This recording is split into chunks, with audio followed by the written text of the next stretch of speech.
Cricket ஜாம்பவான்களும் Mumbai Indians அணி கண்டிப்பா 6வது முறையா சாம்பியன் பட்டத்தை தட்டி தூக்குவாங்க பாருங்களேன் அப்படின்ற மாதிரி சொல்லிக்கிட்டு இருக்கும்போது ஜாஸ்பிரிட் பும்ராவை எடுத்துட்டு பாத்தீங்கன்னா அந்த பவுலிங்ல ஒண்ணுமே இல்ல.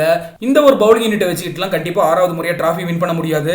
இன்னும் ஒரு நல்ல 2 பவுலர்ஸ் தூக்கிட்டு வாங்க அப்பதான் ஜெயிக்க முடியும் அப்படின்ற மாதிரி பிரைன் லாரா மும்பை இந்தியன்ஸை பத்தி விமர்சனம் பண்ணியிருக்காரு. ஓகே, என்ன நடந்திருக்கு, பிரைன் லாரா என்னெல்லாம் சொல்லியிருக்காரு அப்படிங்கறதெல்லாம் டீடைல்டா பார்க்கலாம்.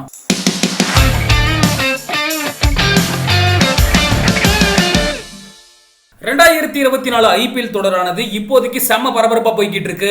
ஐபிஎல் தொடர்லயே பலமான ஒரு அணி அப்படின்னு சொல்லலாம் மும்பை இந்தியன்ஸ் அணி. இதுவரைக்கும் மொத்தமா 5 முறை சாம்பியன் பட்டத்தை வின் பண்ணிருக்காங்க ரோஹித் சர்மா தலைமையில. அப்படியாப்பட்ட ரோஹித் சர்மாவே கேப்டன் பதவியில இருந்து தூக்கிட்டு புதிய கேப்டனா ஹர்திக் பாண்டியாவை நியமிச்சிருந்தாங்க. ஆனா ஹர்திக் பாண்டியா தலைமையில மும்பை இந்தியன்ஸ் அணி முதல் 3 போட்டியிலும் தோல்வி அடைஞ்சு புள்ளி பட்டியல கடைசி இடத்துல இருந்தாங்க. அதற்கு பிறகு கம்பேக் கொடுத்து அடுத்தடுத்து 2 போட்டிகளை வின் பண்ணி கொஞ்சம் புள்ளி பட்டியல முன்னேற்றம் அடைஞ்சாங்க.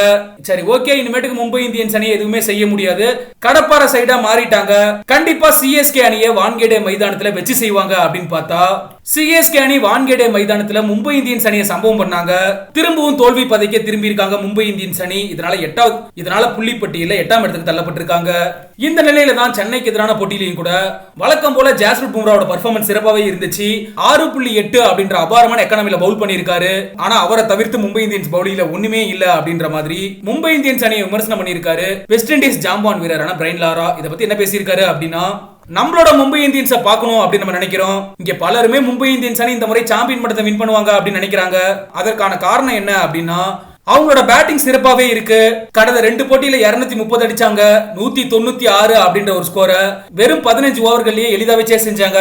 இதனால டிராஃபி வின் பண்றதுக்கு மும்பை இந்தியன்ஸுக்கு வாய்ப்பு இருக்கு அப்படிங்கறத கணிச்சிருந்தோம். ஆனா அவங்களோட பவுலிங் யூனிட்டை பார்க்கும்போது ரொம்பவே சுமாரா இருக்கு. ஜாஸ்பிரிட் பும்ராவை எடுத்துட்டு பாத்தீங்கன்னா அந்த டீம்ல ஒண்ணுமே இல்ல. பும்ராவுக்கு பார்ட்னர்ஷிப் கொடுக்க கூட பவுலிங்ல யாருமே இல்ல. அததான் சிஎஸ்கே பேட்ஸ்மேன்கள் புரிஞ்சுக்கிட்டாங்க. சிஎஸ்கேவுக்கு எதிராக மும்பை இந்தியன்ஸ்ல சில டாட் பால்களை வீசினாங்க. அது சிஎஸ்கேவுக்கு பிரஷரா இருக்கும் அப்படின்னு நினைச்சோம். ஆனா அவங்க அதை செய்யவே இல்ல. ஹர்திக் பாண்டியாவுக்கு இது ஒரு மோசமான மேட்ச் அமைஞ்சிருச்சு. அவர் வீசின கடைசி ஓவர்ல மகேந்திர சிங் தோனி 4 பந்துகளை 3 சிக்ஸர்கள் அடிச்சாரு. இதனால மும்பை இந்தியன்ஸ் அணி வின் பண்ணணும் அப்படின்னா 2-3 மேட்ச் வின்னிங் பவுலர்ஸ் கண்டுபிடிச்சாகணும் அப்படின்னு சொல்லி பிரைன் லாரா மும்பை இந்தியன்ஸ் அணியை விமர்சனம் பண்ணியிருக்காரு.